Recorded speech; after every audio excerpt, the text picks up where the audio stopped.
bulan. Bulan. Let's. Assalamualaikum, selamat datang ke Blats. Bulan lepas awak tanya saya, ya, bulan lepas. Janganlah awak aku rasa bersalah. Tak. Dia bukan apa. Sebenarnya saya bukanlah nak tinggalkan korang kesepian dan tak ada berita ke apa ke. Sebabnya saya bercuti. Sekarang bila dah balik daripada bercuti ni, inilah masanya untuk kita kembali untuk aktif dan kembali untuk menyumbangkan konten-konten pendidikan yang harapnya elok dan baiklah untuk menjadi tatapan generasi baru. Ajarian that wait for new video, abang ajar. We want new post video. Some ajarian we want new video, abang ajar. Ya Allah. Sometimes what a person needs is just one piece ajarian. Dia ada video baru abang ajar. Alamak, sedihnya. Sorry lah. Sekarang abang dah kembali kepada kalian semua. Okay, jadi kita tak nak dramatik sangat dalam video ni. Kita nak baca macam biasa konten-konten dan juga bahan-bahan yang kita boleh bincangkan sebagai satu konten bulan lepas awak tanya saya Blats. Jadi konten yang pertama, dia tulis kat sini, pick scientific name. SAS.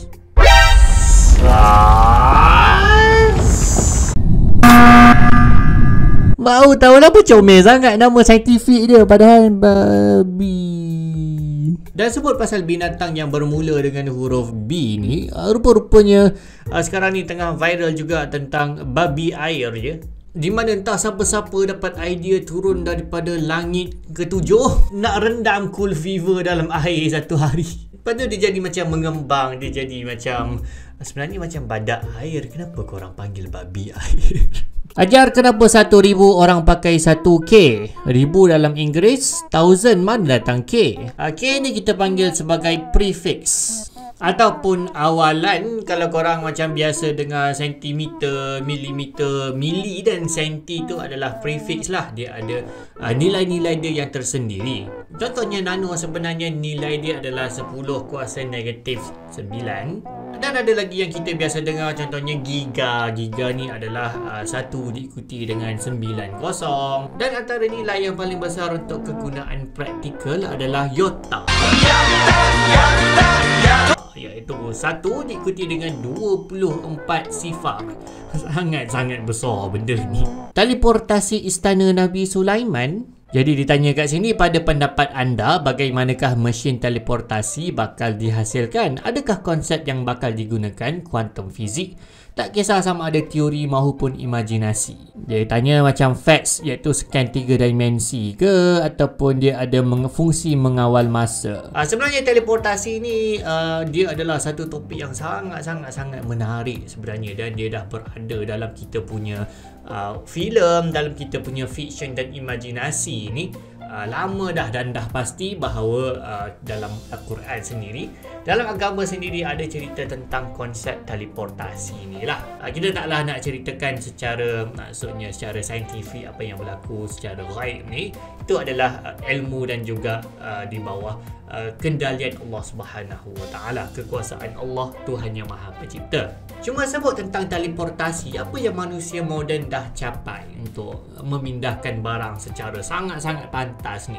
Sebenarnya kita berjaya buat satu benda yang sangat-sangat hebat, tapi sebenarnya sangat-sangat kecil. Jadi maksudnya ia adalah satu pencapaian yang sangat dahsyat, iaitu kita berjaya memindahkan foton sejauh 300 batu. Pada tahun 2017, saintis-saintis daripada China, diorang berjaya memindahkan foton, iaitu paket-paket energi, paket-paket tenaga yang sangat-sangat kecil, dan berjaya bawa ke satelit pada ketinggian 300 batu jauhnya. Macam mana diorang buat? Diorang gunakan apa yang dipanggil sebagai quantum entanglement, iaitu lebih kurang kebergusutan kuantum. Nak kata benda pelik lah. Lebih kurangnya macam dua objek kembar yang kita bawa lah sejauh mana pun, kemudian kita kacau satu objek ni, dia akan memberi kesan kepada objek yang punya jauh lagi satu. Dia macam kembar. Dan itu adalah kejayaan teleportasi yang sangat hebat lah setakat ni. Cuma dia kecil sangat. Dan kita tak sampai lagi kepada tahap untuk memindahkan atom. Foton ni lagi kecil daripada atom. Satu atom pun kita masih belum sampai lagi lah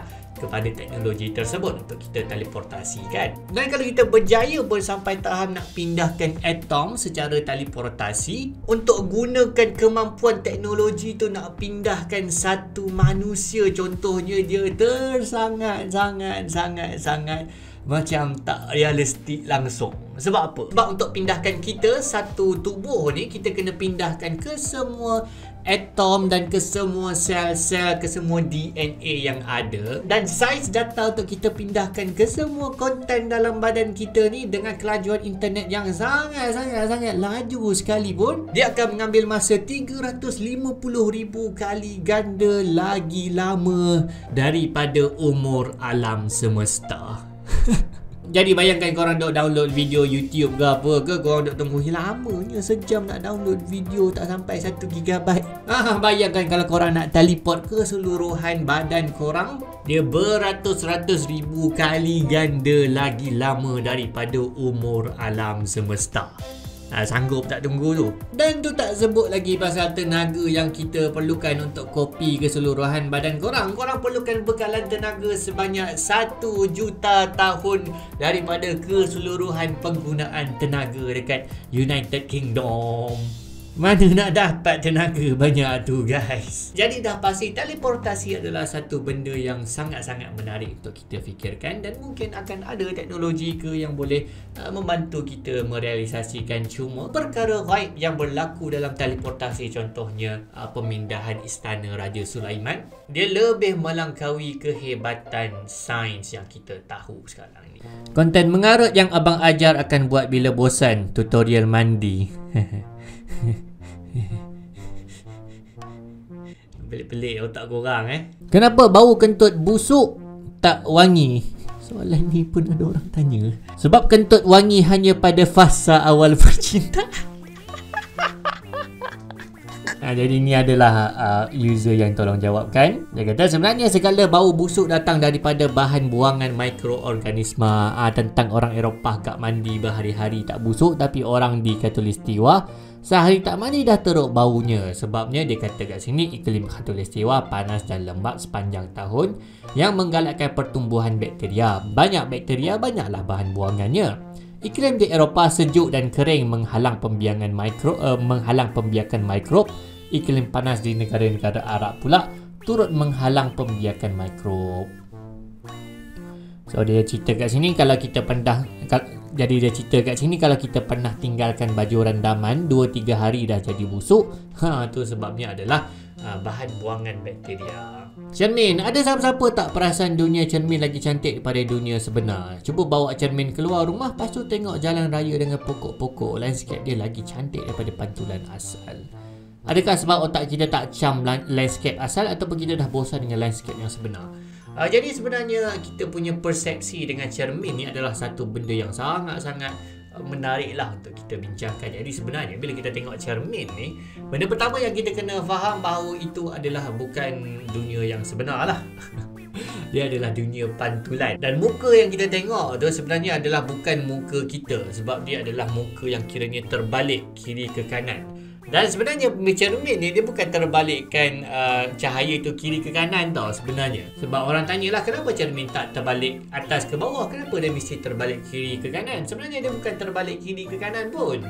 Tu jangan silap tuan-tuan dan puan-puan sekalian. Sebab cermin ni dia cuma adalah tingkap ke dunia dimensi lain, dunia dalam cermin. Dia punya pantulan dia adalah dari segi kedalaman dia, depth dia. Jadi yang kita nampak dekat depan cermin tu macam diri kita yang terbalik kiri ke kanan, sebenarnya dia adalah cuma diri kita. Contoh kita ada tag lalat kat sini, tag lalat kat sini dekat cermin adalah satu ni lah, satu baris, satu kedudukan yang sama berdepan. Dan cermin ni sebenarnya adalah satu-satunya cara orang kita dululah untuk melihat muka diorang. Pelik dah. Orang zaman dulu dia tak tahu macam mana muka diorang kecuali kalau diorang tengok cermin. Pelik tak konsep? Sekarang dah berbeza berbeza lah. Sekarang dah ada gambar, jadi maksudnya kita boleh tengok muka kita daripada pandangan gambar yang ditangkap tu. Sebab bila kita tengok muka kita pada cermin, kita dah ada persepsi kita sendiri yang kita timbulkan, yang kita cipta sebab kita tengok benda tu hari-hari.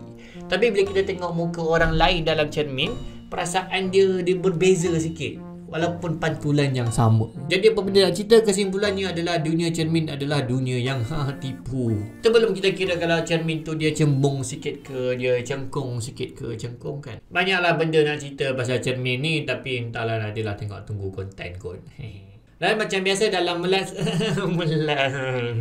kita nak review lah kiranya channel-channel pendidikan ajarian yang menyokong saluran ajar. Dan ada satu channel yang sangat cool dan sangat hebat, iaitu Palataulogy.